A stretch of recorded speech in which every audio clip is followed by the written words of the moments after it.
Akalar, bu juda ham ko'pchilik odamni qiziqtirgan savol. Joyda necha kvadrat joyga necha kvadrat tunikafon ishlatilyapti degan savol. Men sizlarga hozir mana shu xonadonni misolida aytib beraman. 3,5 ga 11,5 metr darvozaxona. 23 metrga 1,20 shapkamiz. 18,5 metrga 65 santimetr. Xonadonimiz 90 kvadrat atrofidagi joyda tekis holatdagi kvadrati. Bu xonadonimizga biz 145 kvadrat tunika mahsulot ishlatganmiz. Xo'p, mana shu fasollarimizda shunaqa holatdagi shapkalaringiz bo'lsa, xudo xolasa, mana shu kvadrat ketadi akalar. Xonadonimizga 2 dona kosmos qo'yib berganmiz akalar, hamda choksiz, uloqsiz tarnovlardan xudo xolasa chiroyli qilib ko'cha tomoniga qo'yib berganmiz.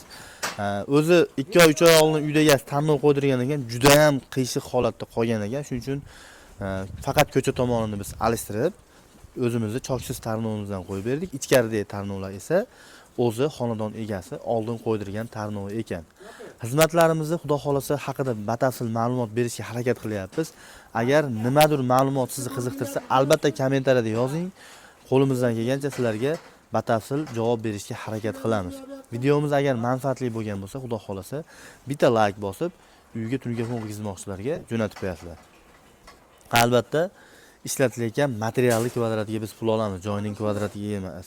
Masalan, mana shu xonadonimiz 90 kvadrat deyotgan bo'lsak, joyda kvadrati tunika bukilishi bilan 145 kvadrat tunik ishlatilgan.